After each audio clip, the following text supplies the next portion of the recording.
Hey everyone, tonight we're diving into something that might make you look at your bathroom mirror a little differently. We're exploring why people throughout history were absolutely terrified of mirrors and reflections. Not just nervous or uncomfortable, but genuinely scared that looking into a mirror could doom their soul, invite demons into their home, or even kill them. Before we start this journey into the dark side of reflections, take a moment to like this video if you're enjoying the content, and let me know in the comments where you're watching from and what time it is for you. It's always amazing to see our global community come together. Now dim the lights, maybe grab a blanket, and whatever you do, try not to look into any mirrors while we're talking about this. Trust me, after tonight, you might not want to. Forget everything you think you know about mirrors. Those shiny surfaces hanging in your bedroom, your bathroom, your hallway? For thousands of years, people believed they were doorways. Not to other rooms, but to other worlds. Worlds filled with demons, evil spirits, and things that wanted nothing more than to crawl through that glass and into your life. Let's step back in time and discover why something as simple as your reflection could be the most dangerous thing you'd ever see. Number 1. Mirrors as portals to demons.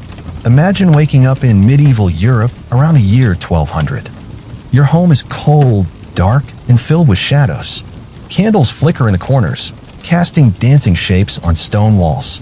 And there, hanging on the wall, is a polished metal surface that shows your face back to you. But according to everyone in your village, that surface isn't just showing you your reflection. It's showing demons how to find you. Medieval people believed that mirrors were not just objects made of glass and silver. They were doorways, portals between our world and the spirit realm. Every time you looked into a mirror, you were essentially opening a window that demons could peer through. And if you weren't careful, they could step right through. This fear wasn't just superstition born from ignorance. It came from real observations that people couldn't explain. Have you ever noticed how mirrors seem to hold light even in dark rooms? How they reflect things that seem to move in your peripheral vision? How sometimes, just for a split second, your reflection seems to lag behind your actual movement? Medieval people noticed these things too. But without scientific understanding of light, reflection, and optics, they created a different explanation. The mirror was alive. It was watching, and it was connected to a realm where evil spirits lived, constantly searching for ways to enter our world. The belief was so strong that many families refused to own mirrors at all. Those who did own them followed strict rules. Never look into a mirror alone at night. Never stare too long into your reflection. Never let a mirror face your bed while you sleep, because demons could crawl through while you were unconscious and defenseless. Churches actively preached against mirrors, calling them tools of vanity and gateways for Satan. Monks and nuns were forbidden from owning them. Even wealthy nobles, who could afford the expensive polished metal mirrors of the time, often kept them covered with cloth when not in use. The fear was so intense that mirror makers were often viewed with suspicion. How could someone create doorways to the demon realm and not be connected to dark forces themselves? Many mirror craftsmen worked in secret, hiding their profession from neighbors and even family members. But the most terrifying part of this belief was what people thought happened if demons actually came through. They didn't just appear in your room. They replaced you. They would crawl through the mirror, push your soul out, and take over your body. Your family would never know the difference, except that you would slowly become more cruel, more angry, more evil as the demons settled into your life. People reported strange incidents that seemed to confirm these fears. Families would wake up to find their mirrors had moved during the night. Reflections that appeared for just a moment before vanishing. Voices coming from empty rooms where mirrors hung on walls. One medieval chronicle tells the story of a wealthy merchant who installed a large mirror in his dining hall to show off his wealth. Within a month, his personality had completely changed. He became violent toward his wife, cruel to his servants, and obsessed with dark rituals. The townspeople were convinced demons had used the mirror to possess him. The mirror was eventually destroyed, and the merchant was found dead the next morning with no visible wounds. Whether you believe these stories or not, the fear was real, and it shaped how entire civilizations viewed something as simple as their own reflection. The mirror wasn't just an object. It was a gateway, and most people were too smart to open a door when they didn't know what was waiting on the other side. Number 2, the soul trap theory. But demons coming through mirrors wasn't the only fear people had. There was something even more personal, more terrifying. The belief that mirrors could steal your soul, bit by bit, every time you looked into them. This fear was based on a simple observation that troubled ancient people. When you looked into water or polished metal, there was another person staring back at you.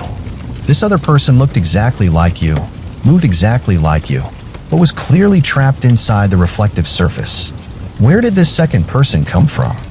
The obvious answer to ancient minds was that was a piece of your soul. Many cultures believe that every time you saw your reflection, you were literally seeing a part of yourself that had been pulled into the mirror world. The longer you stared, the more of your soul was drawn in. Look too long too often, and you would become a hollow shell of yourself, with most of your spirit trapped forever behind a glass. Ancient Greeks had a myth about this exact scenario. The story of Narcissus, a beautiful young man who fell in love with his own reflection in a pool of water.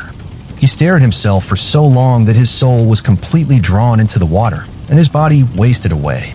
The Greeks told this story as a warning. Don't stare at your reflection, or you'll lose yourself forever. Native American tribes across North America had similar beliefs. Many considered it dangerous to look at your reflection in still water, because water spirits could grab your soul and pull it under. Some tribes believed that if you lost your reflection, you would die within 7 days. Others thought that people without reflections became living ghosts, unable to rest or find peace. In medieval Europe, this fear became so intense that people developed elaborate rituals to protect their souls from mirror traps. Some would say prayers before looking into mirrors. Others would only look at their reflection while holding a cross or wearing blessed jewelry. Many people avoided mirrors entirely unless absolutely necessary. The wealthy, who could afford mirrors, often hired servants to look into mirrors first. The servant would stare at their own reflection for several minutes, testing whether the mirror was actively stealing souls that day. Only after the servant remained healthy and alert would the noble risk looking at their own reflection. But the most disturbing part of the soul trap theory was what people believed happened to stolen soul pieces. They didn't just disappear. They became conscious, living entities trapped inside the mirror world. People reported seeing faces in mirrors that weren't their own, expressions that didn't match their movements, even glimpses of people who weren't standing in front of the mirror at all. Medieval physicians actually diagnosed something called mirror sickness. Patients would complain of feeling empty, tired, or hollow after spending time looking at their reflections. They would lose weight, become depressed, and seem to lose their personality. Doctors prescribed avoiding mirrors entirely, sometimes for months, to allow the soul to regenerate. Some people became so terrified of losing their soul to mirrors that they lived their entire lives without ever seeing their own reflection. They would cover mirrors when entering rooms, ask others to describe their appearance, and even avoid looking into water or shiny surfaces. The fear was so widespread that soul stealing became a common accusation in witch trials. If someone seemed to have lost their personality or vitality, townspeople might accuse their enemies of using mirrors to steal pieces of their soul. The accused, which would supposedly capture the victim's reflection and trap it, slowly draining their life force. One particularly chilling account from 1500s Germany describes a woman who claimed her soul had been partially stolen by a mirror. She said that when she looked at her reflection, she could see it moving independently, making gestures she wasn't making, even speaking words she wasn't saying. The church investigators concluded that demons had indeed taken part of her soul, and the mirror was destroyed in a public ceremony. Whether or not you believe souls can be trapped in mirrors, the psychological effect was very real. People who spent their lives fearing their own reflection often developed genuine mental health problems. They became isolated, paranoid, and unable to form normal relationships. In a way, the fear of losing their soul to mirrors actually did cause them to lose part of themselves. Number 3. Covering mirrors after death. When someone died in medieval times, the family had a checklist of things that had to be done immediately. Close the eyes, fold the hands, say prayers for the departing soul. But there was one task that was considered absolutely critical, something that could mean the difference between eternal rest and eternal torment. All mirrors in the house had to be covered immediately. This wasn't just about respect or mourning rituals. People genuinely believed that when someone died, their soul would wander around for several days before finding its way to the afterlife. During this wandering period, the soul was confused, disoriented, and vulnerable. If the deceased person's soul encountered a mirror during this time, it could become trapped inside forever. The belief was so strong that families would spend hours immediately after a death covering every reflective surface in their home. Mirrors were draped with black cloth. Polished pots were turned face down. Even windows were sometimes covered to prevent the soul from seeing its reflection in the glass. But the fear wasn't just about the soul getting trapped. Many people believe that if a living person looked into an uncovered mirror in a house where someone had recently died, they might see the dead person's spirit staring back at them. This could drive the living person insane, or worse, the dead person's soul might try to possess the living person's body to avoid being trapped in the mirror world. Jewish traditions included mirror covering as part of the Shiva mourning period, but their reasons were slightly different. They believed that during the 7 days after death, the soul was being judged, and mirrors represented vanity and worldly concerns that could interfere with the soul's spiritual journey. However, many Jewish families also whispered the older fear that the deceased might be trapped in the reflection. Victorian England took this tradition to extreme levels. Not only were mirrors covered after death, but many families would keep them covered for months. Some Victorian homes had special mirror covers that were kept ready at all times, often beautifully decorated with religious symbols or family crests. When death came to the household, these covers would be quickly placed over every mirror, and servants would be assigned to make sure no reflective surface was left exposed. The most terrifying stories came from families who forgot to cover their mirrors or didn't do it quickly enough. These families reported seeing the dead person's face appearing in mirrors throughout the house for weeks after the funeral. The ghost would look confused, sometimes frightened, reaching toward the surface of the mirror as if trying to break through the glass. One Victorian diary entry from 1847 describes a family's horror when they discovered they had missed covering a small hand mirror in their daughter's bedroom after she died of tuberculosis. For months afterward, other family members reported seeing the girl's face in various mirrors throughout the house, always looking sad and lost. The mother wrote that the girl's reflection would mouth the word help before fading away. But there was an even darker side to this belief. Some people thought that souls trapped in mirrors could be used by the living. Witches and practitioners of dark magic supposedly sought out mirrors from houses where people had died, believing that the trapped souls could be commanded to perform supernatural tasks. These death mirrors were said to be incredibly powerful magical tools. In some rural areas, families would actually destroy mirrors instead of just covering them. They believed this would free the soul if it had already been trapped, or prevent trapping if they weren't too late. However, breaking mirrors brought its own supernatural dangers, which we'll explore later. The tradition of covering mirrors after death persisted well into the 20th century in many cultures. Even families who didn't fully believe in soul trapping continued the practice because it felt wrong to leave mirrors uncovered when mourning. The reflection of an empty room somehow seemed to make the absence of the deceased even more painful. Perhaps most disturbing of all were reports from people who claimed they could see multiple faces in mirrors from houses where many people had died. Hospitals, old homes, and even castles were said to have mirrors that showed crowds of trapped souls, all looking desperate to escape their glass prisons. Today, many families still cover mirrors during mourning periods, though most don't remember the original supernatural reasons. But in older homes, in families that maintain traditional practices, mirrors are still quickly covered when death comes calling, just in case the old beliefs were right. Number 4. The vampire connection. By the 1700s and 1800s, a new terror had gripped Europe. Stories of vampires, the undead creatures that fed on human blood, spread from Eastern Europe across the continent. And mirrors became the primary weapon in humanity's fight against these monsters. Not because mirrors could kill vampires, but because they could reveal them. The belief was simple but terrifying. Vampires, being undead, had no soul. And since reflections were thought to show the soul, vampires would cast no reflection in mirrors. This meant that a simple mirror could expose even the most clever vampire who was trying to blend in with human society. But this vampire detection method came with its own dangers. What if you looked into a mirror expecting to see your own reflection and saw nothing? What if you watched someone else approach a mirror and their image simply wasn't there? The implications were horrifying. Either vampires were among you, or something had stolen your soul. The fear became so intense that people developed elaborate mirror tests. In some Eastern European villages, anyone new to the community would be required to look into a mirror in front of witnesses before being allowed to stay.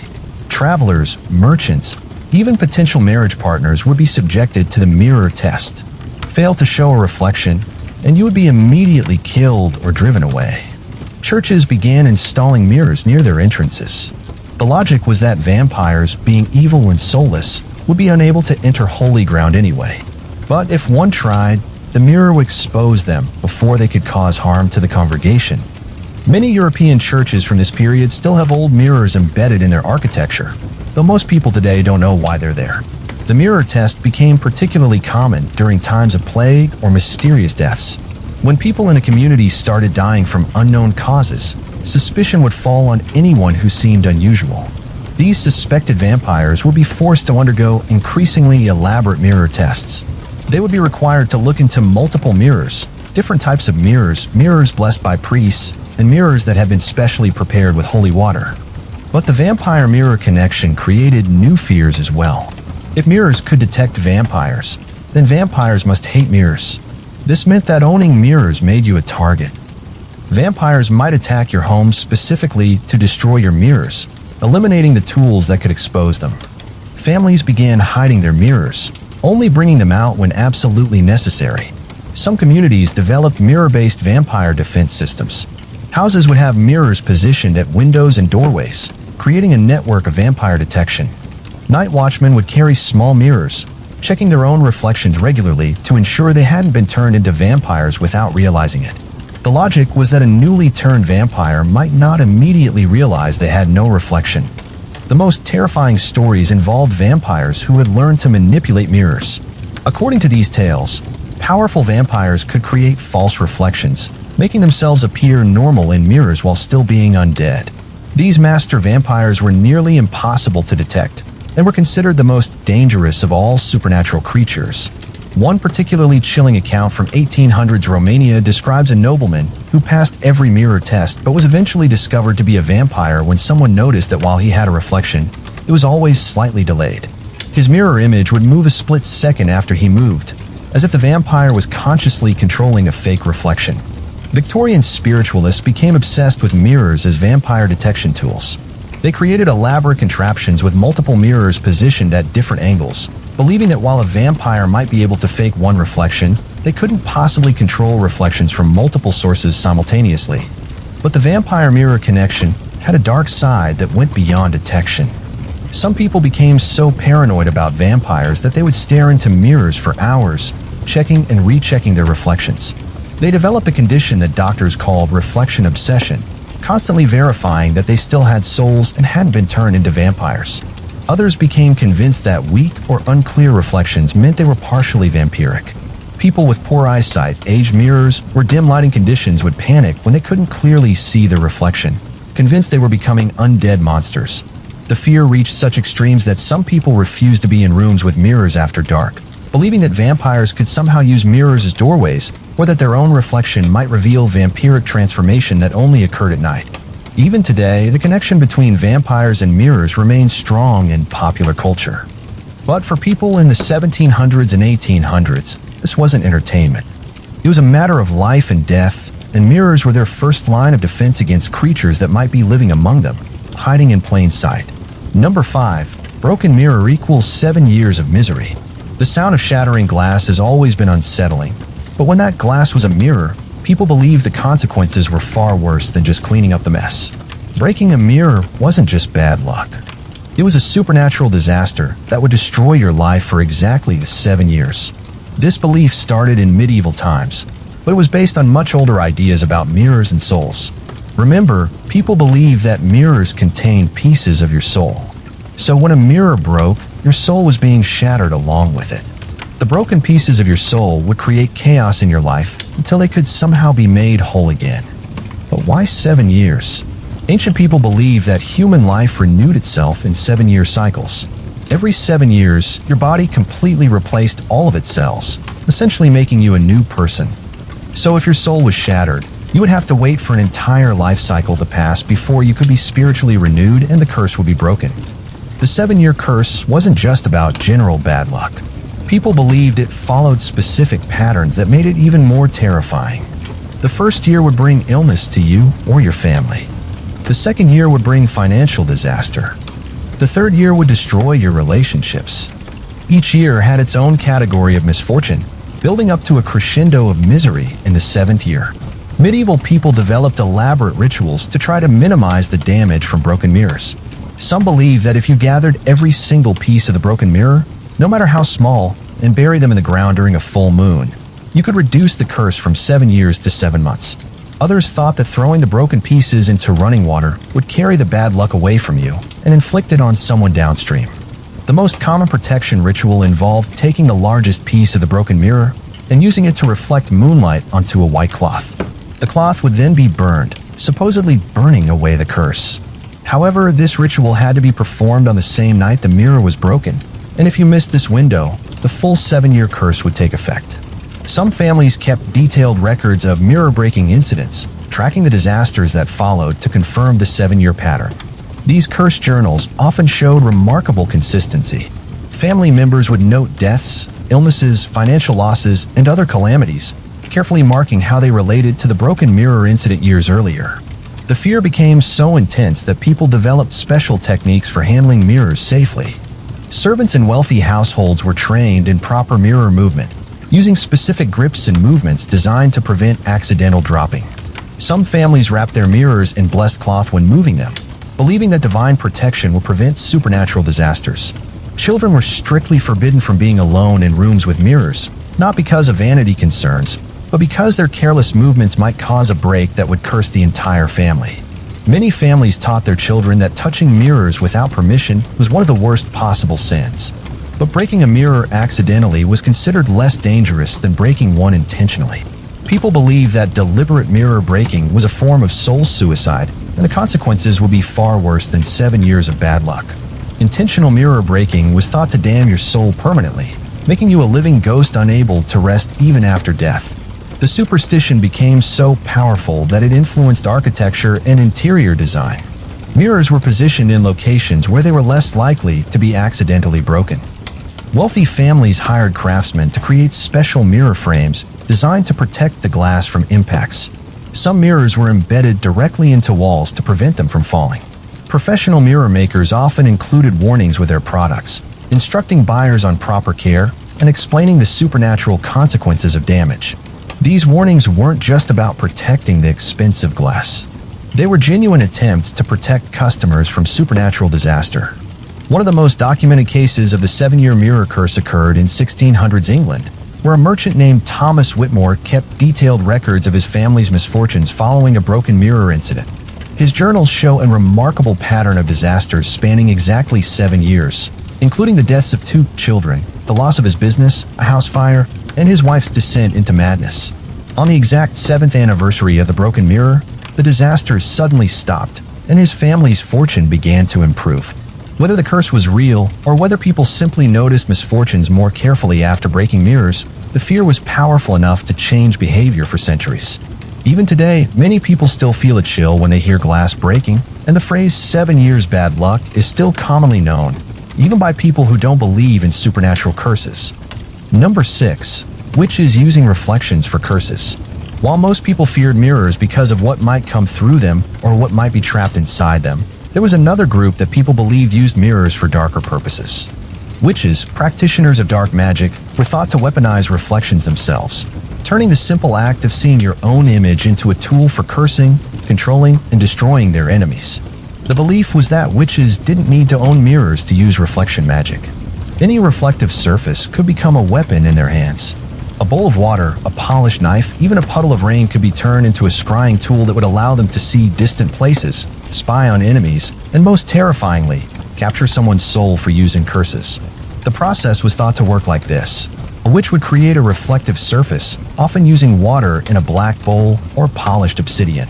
They would then somehow trick their target into looking into this surface, either directly or by reflecting the person's image from a distance. Once the witch had captured the person's reflection, they could manipulate it to cause harm to the actual person. People reported various methods witches supposedly used to capture reflections without their victims knowing. Some stories told of witches hiding mirrors in public places, angled so they would catch the reflections of passers-by. Others described witches using puddles of water or polished metal surfaces to secretly gather reflections from people at markets, churches, or festivals. The most feared witch practice was called reflection binding. According to these beliefs, a witch could trap someone's reflection permanently, giving them complete control over that person's life. The victim would gradually lose their free will, becoming a puppet controlled by the witch's magic. Family members would notice the person becoming more and more listless, following orders without question, and slowly losing their personality. But witches didn't just use reflections to control people. They were also believed to use them for more direct curses. By damaging a captured reflection, a witch could supposedly inflict physical harm on their target. Scratching the reflection would cause cuts to appear on the person's body.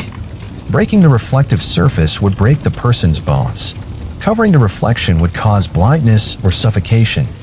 One of the most terrifying aspects of reflection magic was that it could supposedly work across vast distances. A witch didn't need to be near their victim to use reflection curses. As long as they had captured the person's reflection, they could manipulate it from anywhere in the world. This made it nearly impossible to protect yourself from a witch who had targeted you. Medieval people developed various protection methods against reflection curses.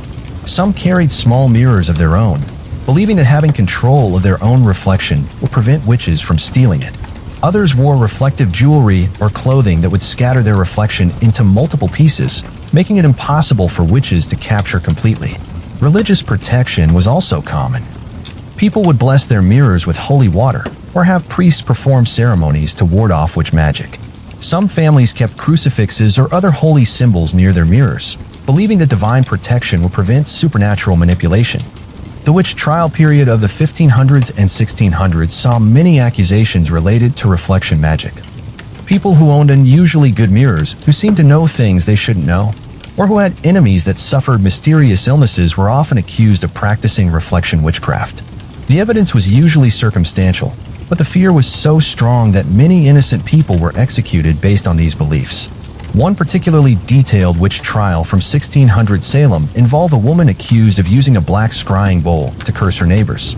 Witnesses claimed they had seen her speaking to reflections in the water, and several people in the community had fallen ill after their images had supposedly been captured in her bowl. The woman maintained her innocence, but the court found her guilty based on testimony about her reflection magic. Some accused witches were forced to undergo reflection tests during their trials. They would be placed in front of mirrors to see if their reflection appeared normal or showed signs of supernatural corruption. These tests were based on the belief that witches' reflections would look different from normal people's, perhaps showing demonic features or moving independently. The fear of reflection magic created a paranoid atmosphere where people avoided looking into any reflective surface that wasn't their own. Public wells, decorated metal surfaces, even the polished armor of guards became potential threats. People would cover their faces when passing reflective surfaces or approach them at angles that wouldn't show their reflection clearly. But perhaps the most disturbing aspect of reflection curse beliefs was the idea that witches could create false reflections. According to some stories, powerful witches could make reflections that showed things that weren't really there. A person might look into a mirror and see themselves performing evil acts, or see loved ones in danger, driving them to panic or despair. These false visions were considered a particularly cruel form of psychological torture. Number 7. Mirrors and bad omens at night. When the sun went down in medieval times, mirrors transformed from mere objects into windows of terror. People believed that darkness changed the very nature of reflective surfaces, turning them into portals for supernatural forces that only became active after sunset. Looking into a mirror at night wasn't just dangerous, it was potentially deadly. The fear wasn't just about seeing something frightening in your reflection. People believed that mirrors at night could show you the future, specifically the worst possible future. They might reveal the exact moment and method of your death. They could show you the faces of people who would betray you. Most terrifyingly, they might show you things that hadn't happened yet but definitely would happen, leaving you powerless to change your fate. Medieval families developed strict rules about nighttime mirror use. Children were absolutely forbidden from looking into mirrors after sunset. Adults would only look into mirrors at night if absolutely necessary, and never alone. Most families simply covered their mirrors every evening and didn't uncover them until sunrise, treating them like dangerous animals that needed to be caged during their most active hours.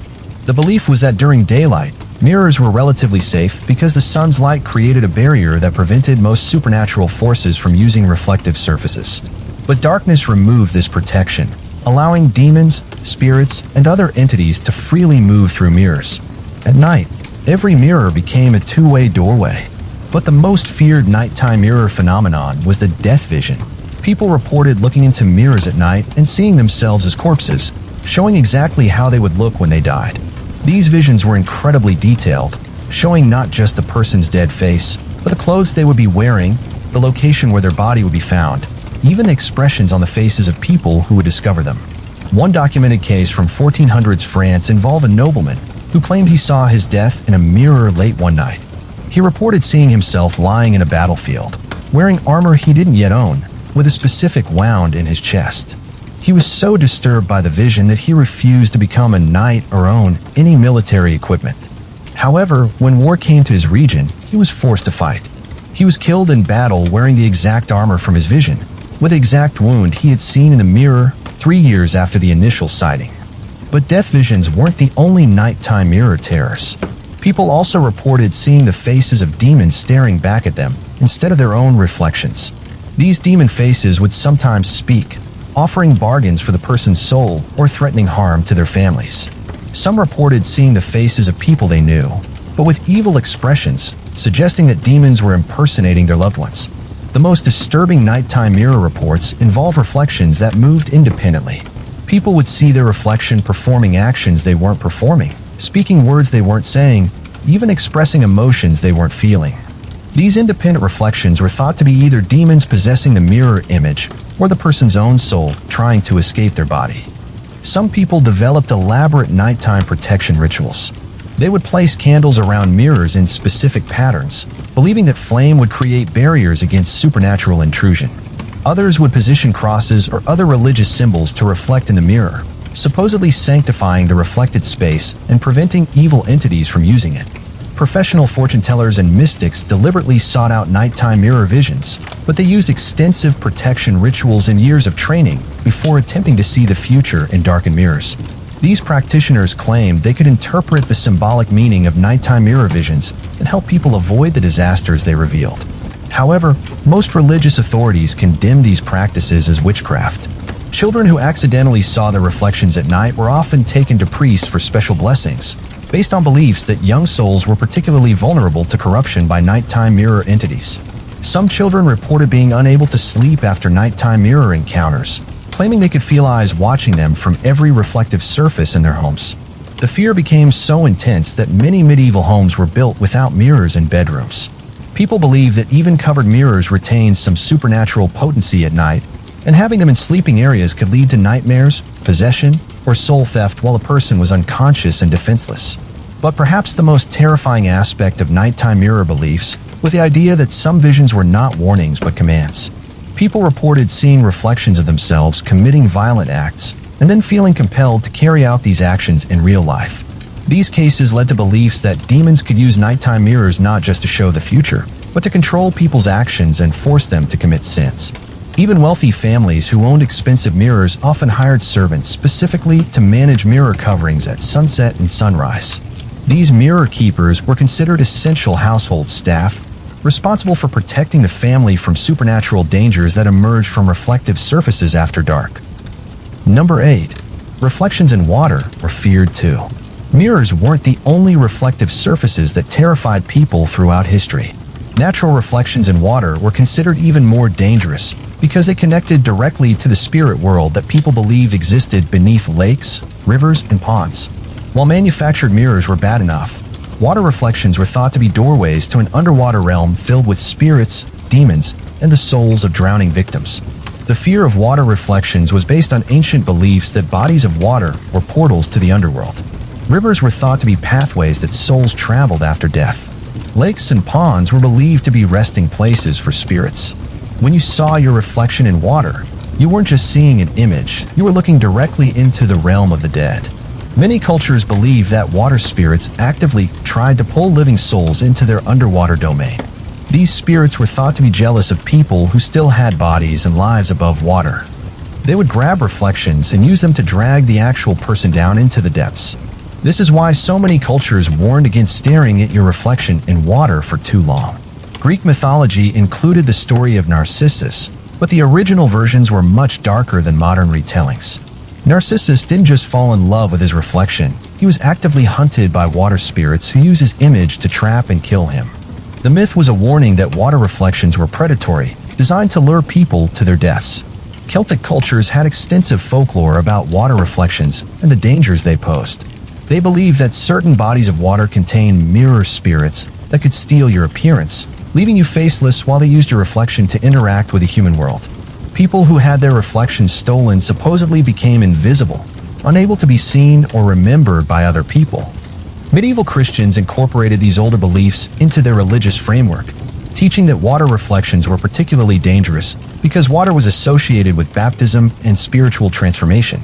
They believed that demons could corrupt this sacred connection, using water reflections to steal souls that were meant for heaven. The most common water reflection fear involves seeing faces that weren't your own looking back from the water.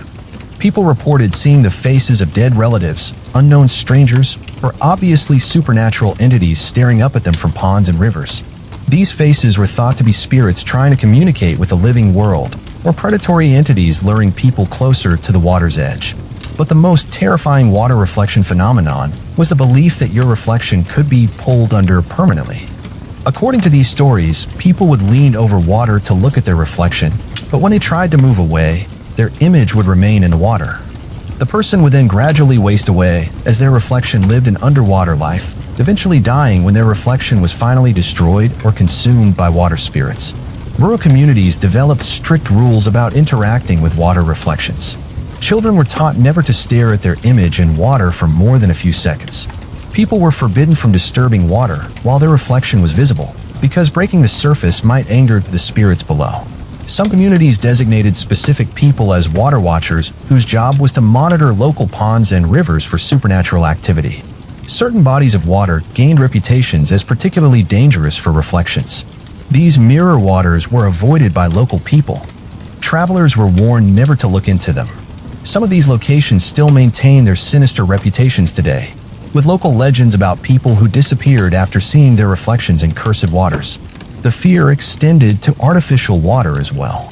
Wells, fountains, and even large basins of water were considered potentially dangerous for reflections. People would approach these water sources at angles that wouldn't show their reflection, or they would disturb the surface before looking down to prevent clear images from forming. Some cultures believed that water reflections could be used for divination, but this practice was extremely dangerous and usually forbidden. Seers and mystics who used water scrying faced significant supernatural risks, and many communities banned the practice entirely. Those who attempted it often used extensive protective rituals and rarely worked alone. One of the most persistent water reflection beliefs was that drowning victims' souls remained trapped in the water where they died.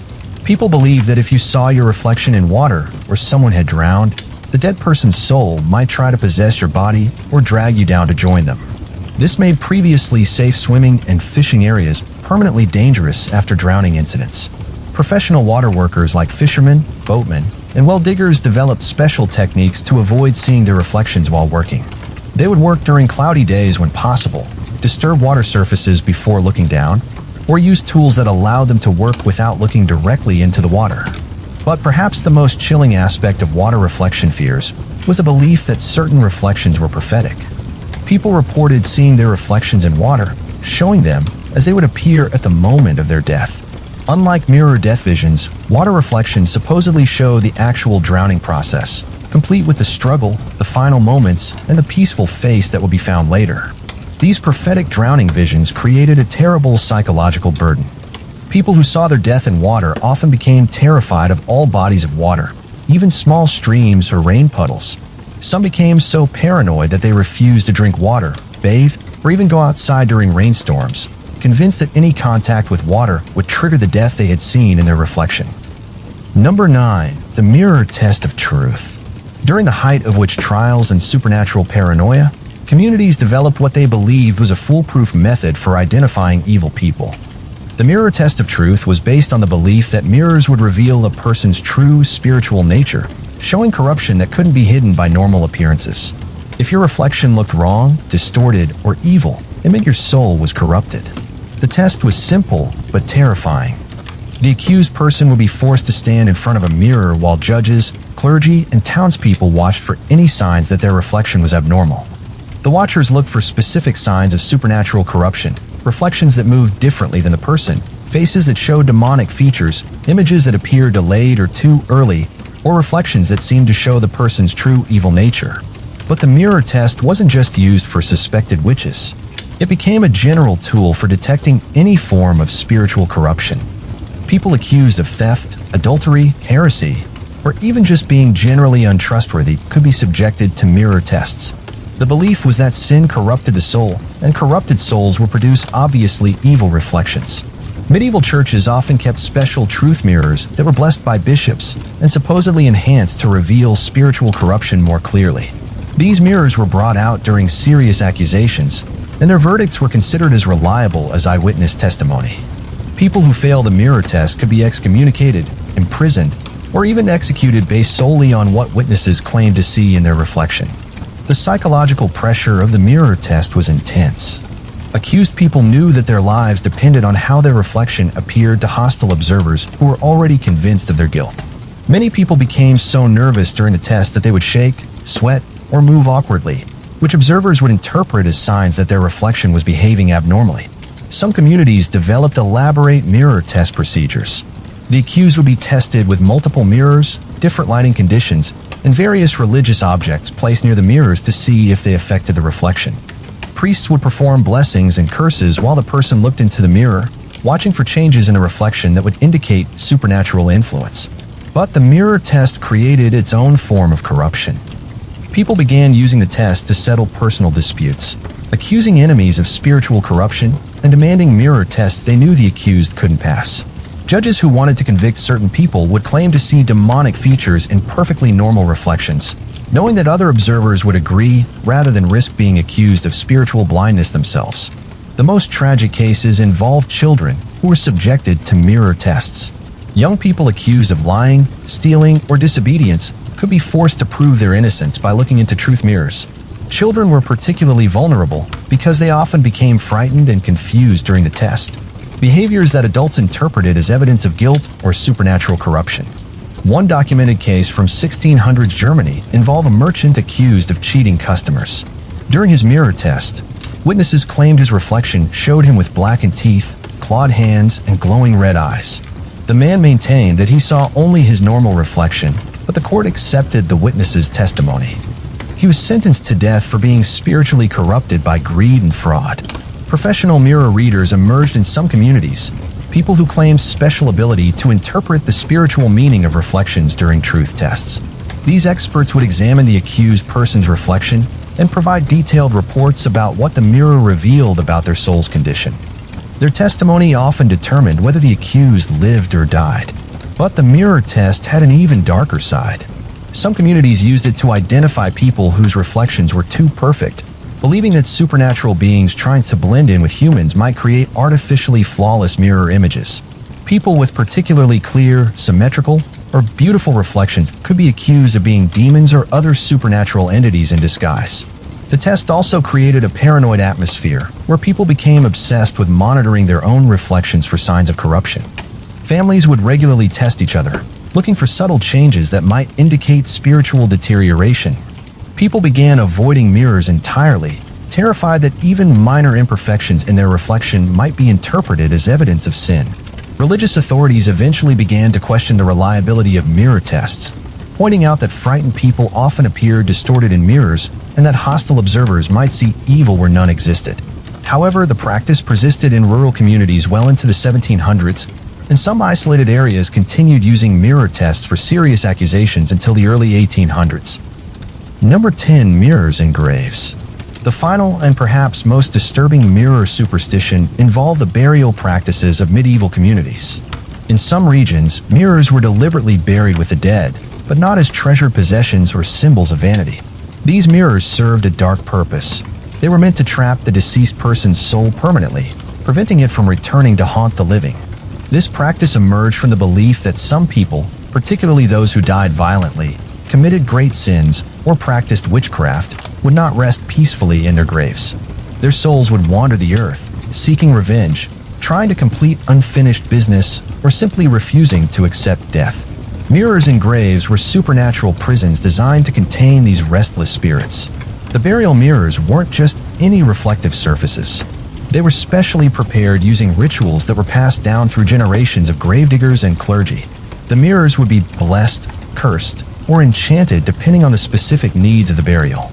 Some were covered with religious symbols, others were inscribed with binding spells, and some were broken into pieces that would supposedly shatter the soul into fragments too small to cause harm. The positioning of mirrors in graves was also highly specific. They were usually placed face up above the corpse's chest, directly over the heart where the soul was believed to reside. This positioning ensured that when the soul tried to leave the body, it would be immediately caught and trapped in the mirror's reflective surface. Some graves contained multiple mirrors, creating a supernatural cage that would be impossible for even the most powerful spirit to escape. But using mirrors to trap souls in graves created new fears. People worried about what would happen if these burial mirrors were ever disturbed. Grave robbers who broke burial mirrors might accidentally release trapped souls that had been imprisoned for decades or centuries.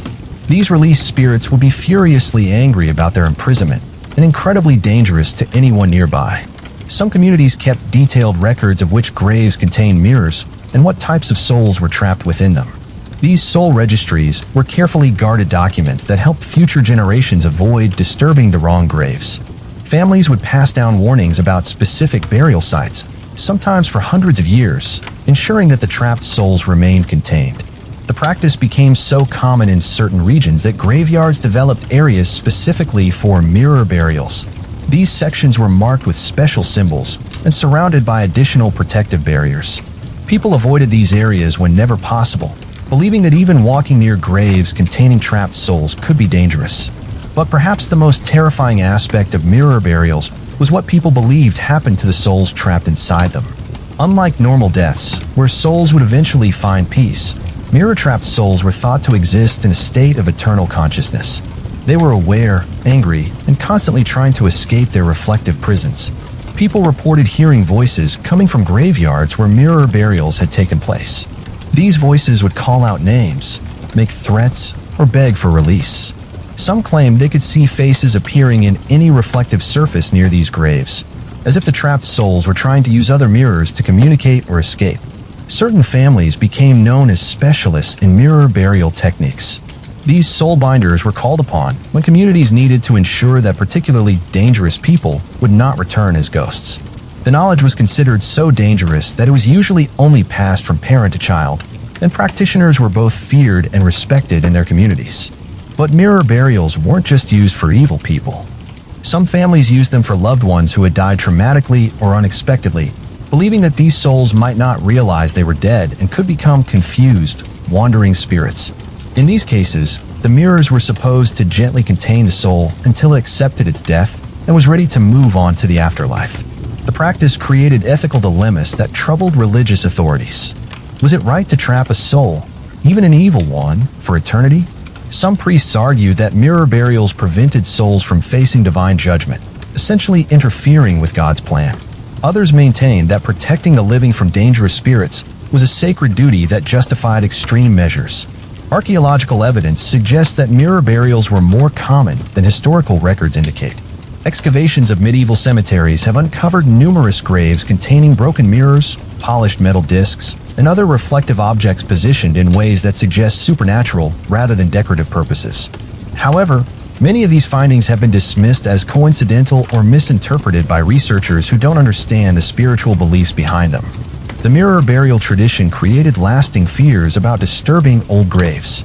Even today, some rural communities maintain taboos about excavating certain cemetery sections, based on generations-old warnings about trapped souls that might be released if burial mirrors are disturbed. Construction projects have been delayed or relocated to avoid graves that local tradition claims contain dangerous mirror traps. But the most chilling aspect of mirror burial beliefs was the idea that the trapped souls were still growing stronger over time. Unlike normal ghosts, which were thought to fade away eventually, mirror-trapped souls supposedly fed off the reflective energy of their prisons, becoming more powerful and more dangerous with each passing year. This meant that the oldest mirror burials contained the most terrifying supernatural entities, accumulated centuries of rage and desperate for release. As we've journeyed through these 10 terrifying beliefs about mirrors and reflections tonight, one thing becomes absolutely clear. Throughout human history, across every continent, In every culture that developed reflective surfaces, people have been deeply afraid of seeing themselves.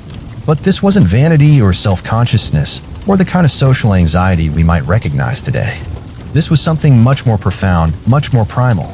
A fear that their reflection might reveal truths they weren't ready to face, or worse, that the act of seeing themselves might fundamentally change who they were. Every culture, every civilization, every generation has created elaborate stories and complex belief systems to explain why mirrors feel so unsettling. Why does your reflection sometimes seem to move independently, lagging behind your actual movements by just a fraction of a second? Why do mirrors feel fundamentally different at night, when shadows play tricks and familiar rooms become landscapes of terror? Why does breaking a mirror feel like breaking something sacred, something connected to forces beyond our understanding? These questions have haunted humanity for thousands of years, and the answers people created reveal as much about human psychology as they do about supernatural beliefs. The fears we've explored tonight: demons coming through mirrors like doorways between worlds, souls being trapped piece by piece in reflective prisons, the dead being caught in mirror limbo unable to move on to their eternal rest, vampires revealing their soulless nature by casting no reflection, 7 years of methodical bad luck from broken mirrors that shattered more than just glass, witches using reflections as weapons to curse and control their enemies, nighttime mirror terrors that reveal the future in all its horrifying detail, water reflections that could steal souls and drag them into underwater spirit realms, mirrors serving as truth detectors that revealed spiritual corruption, and burial mirrors designed to trap dangerous souls forever. All these beliefs share common themes that go far deeper than simple superstition. They suggest that mirrors are not passive objects that simply bounce light back at us, but active participants in some cosmic drama we don't fully understand, players in a game whose rules we've never learned and whose stakes are higher than we can imagine.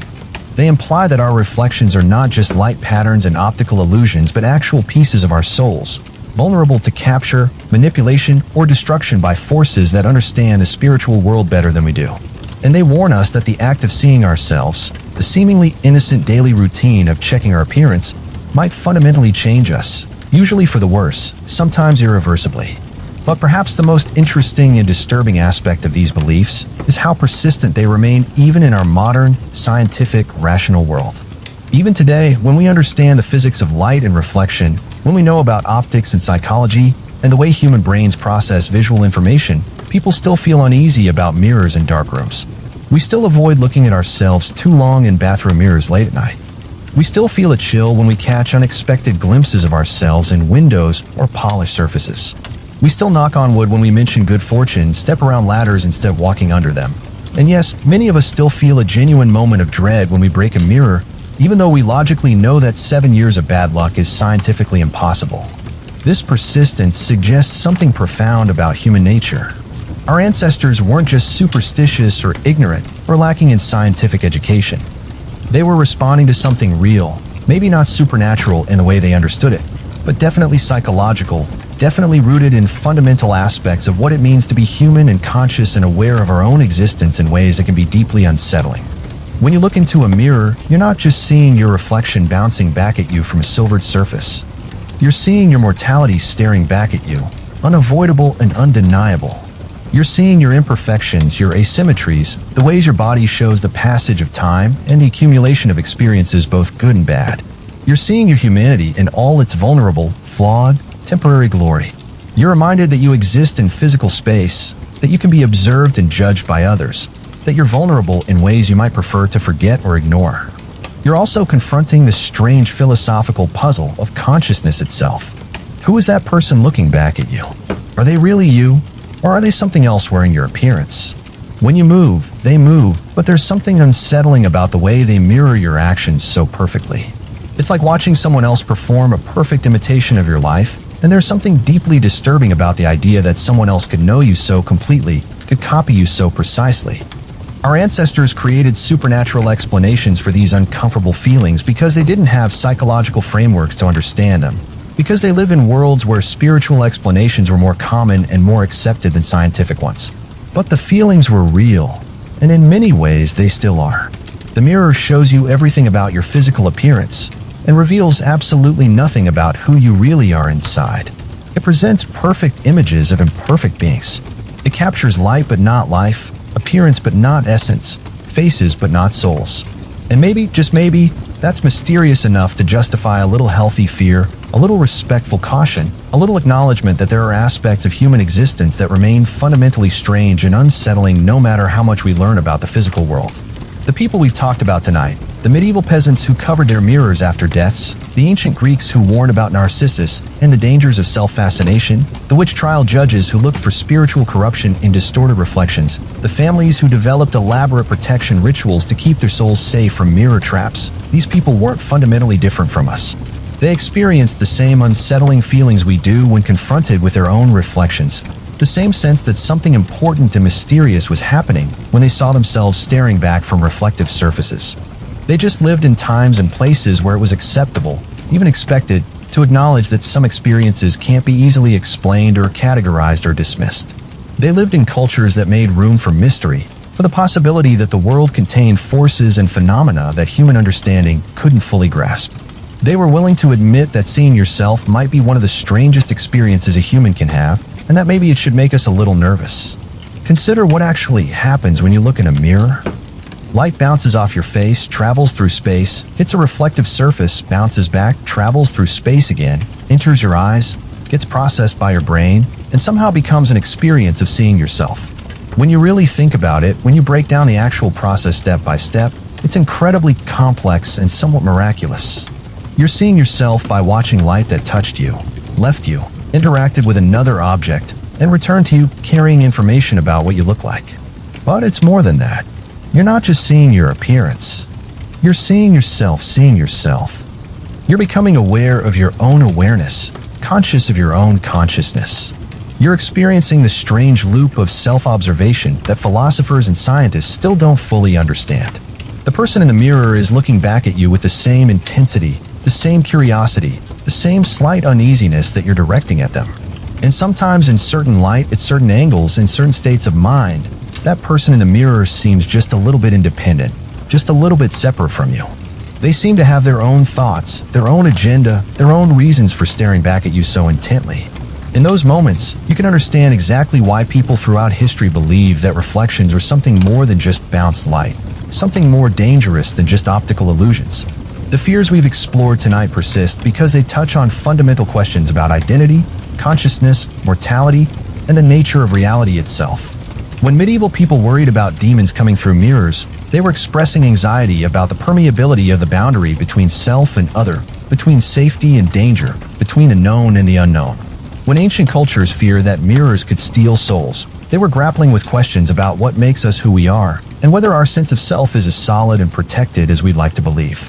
When people developed elaborate rituals around mirror use, when they covered reflective surfaces after deaths, when they broke mirrors rather than risk 7 years of bad luck, they were trying to maintain some sense of control over forces that seemed vast and incomprehensible. They were acknowledging that there are aspects of human existence that require respect, caution, and humility. But perhaps most importantly, they were admitting that some experiences are genuinely mysterious, genuinely unsettling, genuinely deserving of careful attention. They weren't explaining away the strangeness of seeing themselves reflected back from silvered surfaces.